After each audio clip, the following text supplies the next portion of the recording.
Welcome to the Crop and Create Delivered Fall video series. This is the third video in this series in which we feature the embellishments, papers, stamps, and other items included in the fall kit.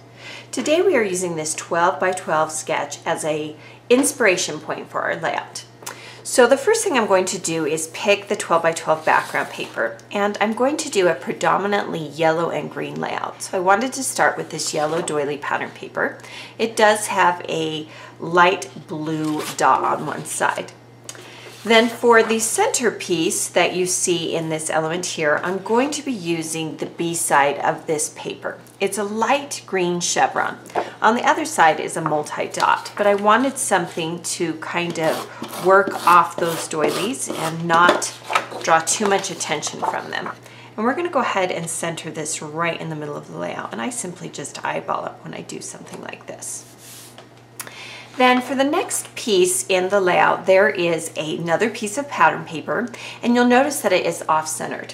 And what we're going to use for that is we're going to use this beautiful multicolored hand-drawn looking pattern paper. It does have the city on one side, and you could actually use either side, and you'll see it's beautiful on both sides, but I really liked that bold multicolor because it marries all the colors I want to use on the paper. We'll go ahead and add this to the page.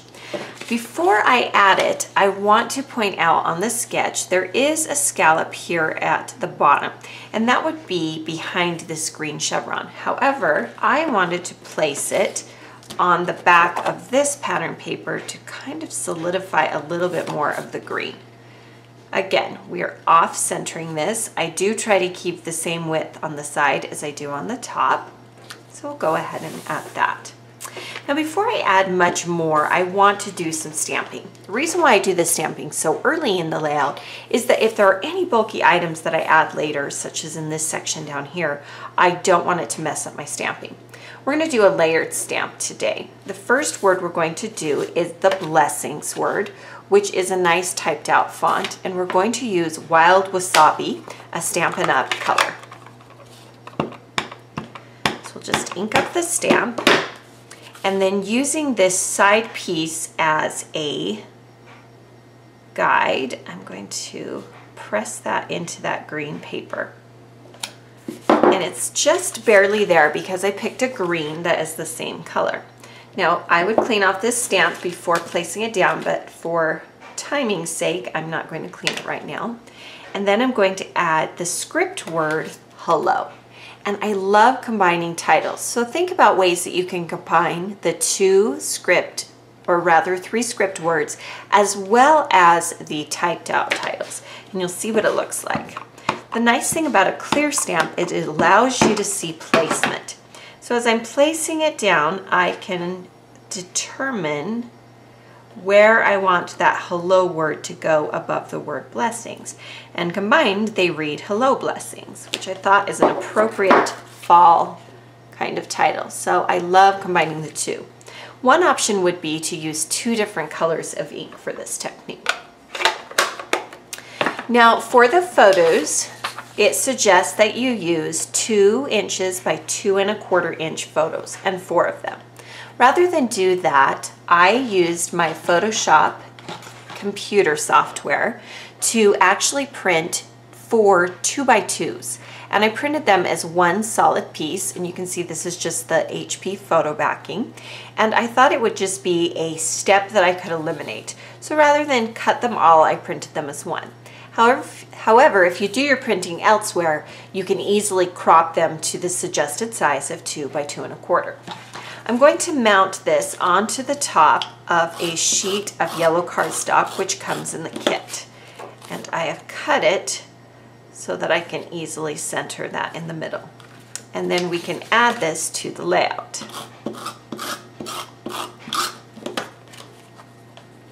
Again, the sketch suggests off-centering this particular photo title. Now on this particular sketch, I'm going to vary a little bit. The sketch suggests 2 additional photos that would go here at the top of my layout. However, I'd rather use an element up here. So what I'm going to do is I'm going to use the circular element as inspiration, and I'm going to first add this brown wood grain. And then I'm going to add this Good Morning sticker, and I'm going to add foam dots to the back of it.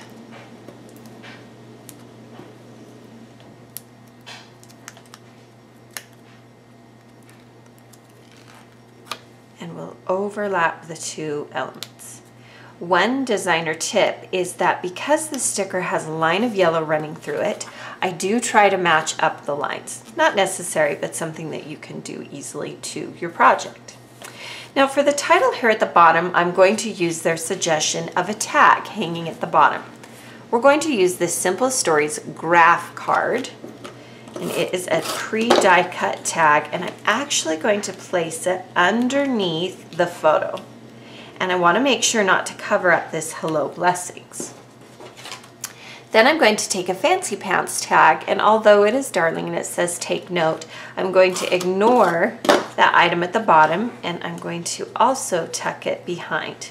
Now I'm going to trim up my twine just a little bit. You could also replace the twine on these particular tags with the twine that is included in the collection kit.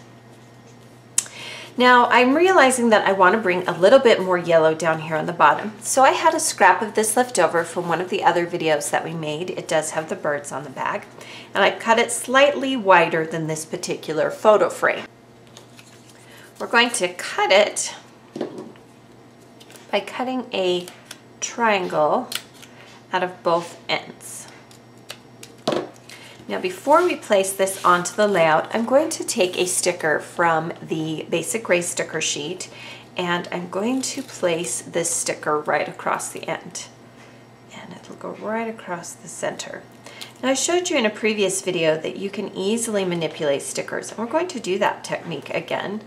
Once I've placed it down, I'm simply going to trim out the leaf that I want to use, and then we'll discard or place the rest of the sticker on the sticker backing. Now we can add this to the bottom of our page. And I'm going to be bringing in some of that soft blue that you see in that background pattern paper. And I will do that with an element. And the element that I'm going to use is this large Grow Giggles. And again, I'm going to use pop dots for this.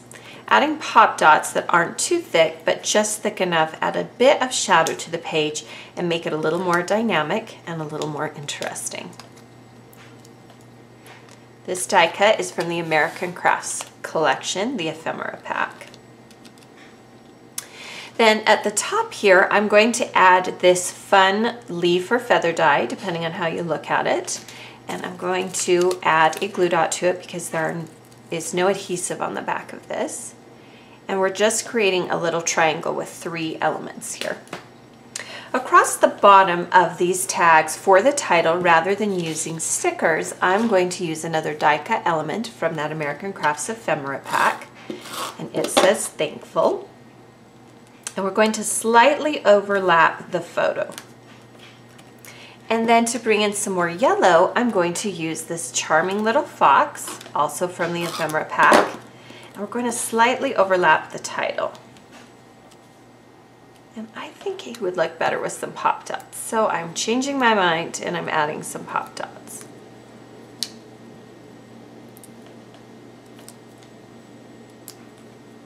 I keep my pop dots handy with the rest of my adhesive. Just make sure that you don't cover up so much of the title that you can't read what the word says. Now in the sketch here, it shows that there are additional scallops at the top. I simply took 3 leftover ones that I had, and you can place this behind the photo, just bringing some of that green into the top. Then because this looks a little bit lonely here, I'm going to bring in one other element, and that is a sticker from the Fancy Pants sticker sheet, the label stickers, and it is a word sticker that adds some journaling to the page. We'll just make sure that is nice and centered. And I want to build up this title a little bit, so I'm going to add one of the DIY burlap arrow stickers to the bottom. And then here at the top, I'm going to show you a fun little technique that you can have. Now I know you have lots and lots of thickers on hand, but what you can do is, if you'll notice on the thicker sheet, there are always some extra little dots. And I'm going to use small in 2, and then a large one in the sticker sheet as well. And that just gives it a little bit more emphasis at the top. Now I'll add some journaling here at the bottom, but I want to show you that while I used the sketch as inspiration, I did deviate slightly from it. I changed the placement of the scallops, I eliminated some photos here, and I changed the title up a little bit. By using the sketch as inspiration, it allows me to mix things up, and I can use the sketch more than once. Thank you for joining me for the final video in the Crop and Create Delivered Fall video series. Be sure to subscribe to the Scrapbook and Cards Today magazine YouTube channel so you don't miss out on all of our tutorial videos.